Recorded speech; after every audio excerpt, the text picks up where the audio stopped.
Ndugu zangu, tumsifu Yesu Kristo. Karibuni tutafakari masomo ya Dominika ya 18 mwaka A. Somo la kwanza ni kutoka kitabu cha Nabii Isaya sura ya 55 aya ya kwanza hadi 3. Wimbo wa katikati ni Zaburi ya 145.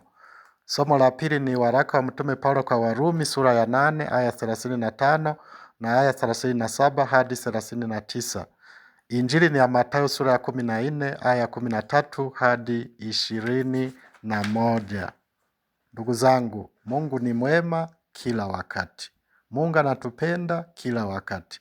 Mungu anatulisha kila siku. Lakini mwanadamu ni mwema mara kwa mara. Mwanadamu anampenda Mungu mara kwa mara. Mwanadamu anamtumikia Mungu mara kwa mara. Mwanadamu anampenda jirani mara kwa mara. Yaani kwa Mungu ni kila wakati, lakini kwa mwanadamu ni mara kwa mara. Na tukumbuke kwamba shetani sasa hutumia hayo mapungufu yetu, hayo wakati mwingine matatizo yetu pia, hata shida zetu. Wakati mwingine shetani anatumia mateso yetu ili kuvuruga au kupunguza kiwango cha upendo wetu kwa Mungu na kwa jirani.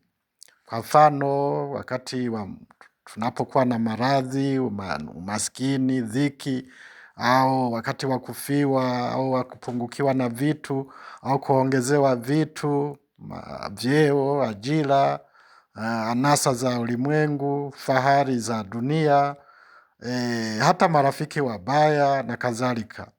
Kwa ufupi, somo la pili linatuonya katika mazingira hayo.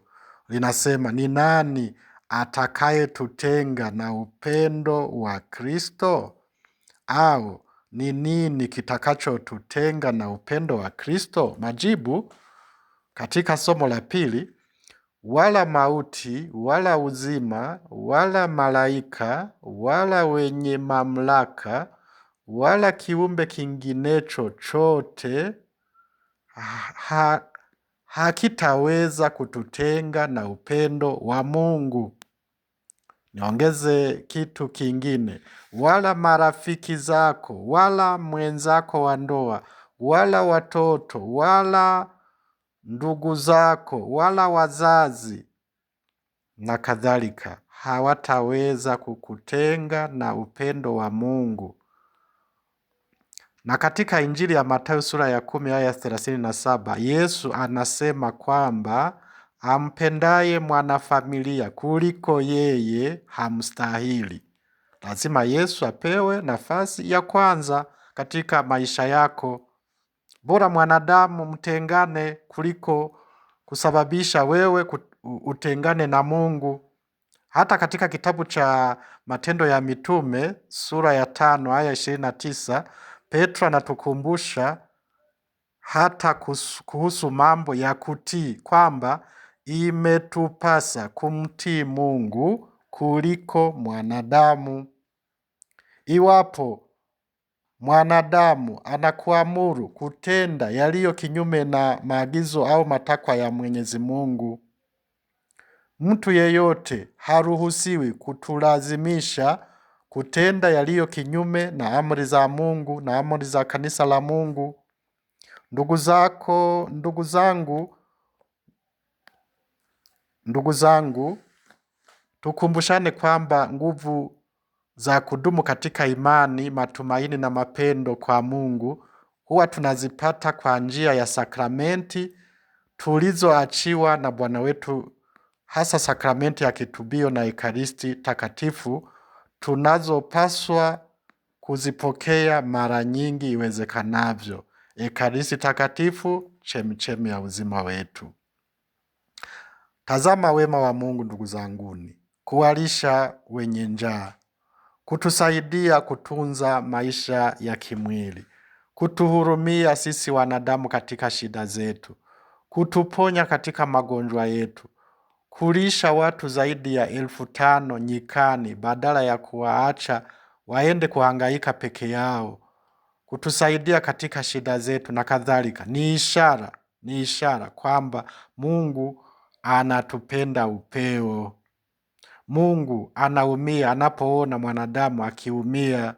Mungu anafurahi anapoona mwanadamu anafuraha. Mungu anaweza kutumia mwanadamu mwenzako ili akuhudumie.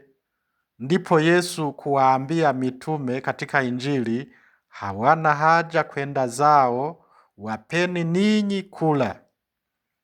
Mungu anaweza katumia karama zetu, hazina yetu, vipaji vyetu, matoleo yetu, zawadi zetu, nguvu zetu, kazi ya mikono yetu, akili zetu, maisha yetu yenyewe, ili tuwahudumie wengine, tutunze, tujenge, tulitegemeze kanisa la Mungu na kuwatunza watumishi au wahudumu wa kanisa la Mungu katika mahitaji yao. Hawana haja ya kwenda zao, wapeni ninyi kula. Kumbe tusihofie uwezo wetu mdogo kama mikate 5 na samaki 2 kwa watu zaidi ya 5,000.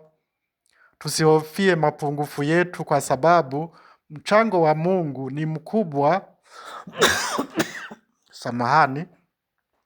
Mchango wa Mungu ni mkubwa wa kutuokoa katika mapungufu yetu. Uwezo wa Mungu wa kutuinua katika mapungufu yetu ni mkubwa.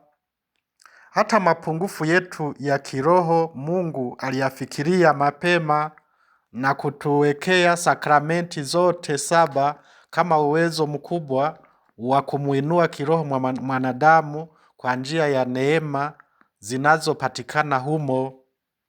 Inapokuwa sakramenti ya Ekaristi Takatifu ikipokewa kwa imani thabiti, ikipokewa kwa moyo safi, inamuinua mwanadamu kwa namna ya ajabu, kwa sababu anampokea Bwana wetu Yesu Kristo mwenyewe. Kwa njia ya Ekaristi Takatifu mwanadamu anajaliwa uzima wa kimungu na uzima wa milele zaidi ya uzima wa kawaida. Ekaristi Takatifu, chemichemi ya uzima wetu. Muujiza wa kuongeza mikate wa kuwalisha watu zaidi ya 5,000 kwa mikate 5, makutano wakasaza hadi kuwa na masazo ya vipande vya mikate vikapu 12. Ilikuwa ni utabiri au bashiri wa Ekaristi Takatifu, ambapo Wakristo maelfu na maelfu duniani kote wanalishwa mwili wa Kristo na kunyweshwa damu ya Kristo, wakasaza bila kumpunguza Kristo hata kidogo. Isitoshe, Bwana wetu Yesu Kristo akabaki katika tabernakulo akimsubiri na kumkaribisha yeyote anayelemewa na mizigo au anayesumbuka ili amfariji. Rejea Injili ya Mathayo sura ya 11 aya 28. Au yeyote ambaye anataka kuja kumwabudu kama Mungu, Yesu anamsubiria katika tabernakulo, katika Ekaristi Takatifu. Au mtu anayetaka kuendelea kumtolea shukrani, au mtu anayependa kuendelea kujenga urafiki pamoja naye, au yeyote anayetaka kuendelea kujifunza kwake, Yesu anamkaribisha.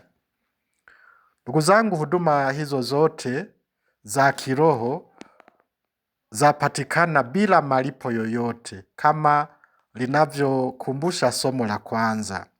Njooni, sikieni na nafsi zenu zitaishi. Kumbe ndugu zanguni, hatuna budi kukimbilia huduma hizo ili tupate uzima wa milele. Atukuzwe Baba na Mwana na Roho Mtakatifu, kama mwanzo na sasa na siku zote na milele. Amina. Asanteni kwa kunisikiliza. Mungu awabariki.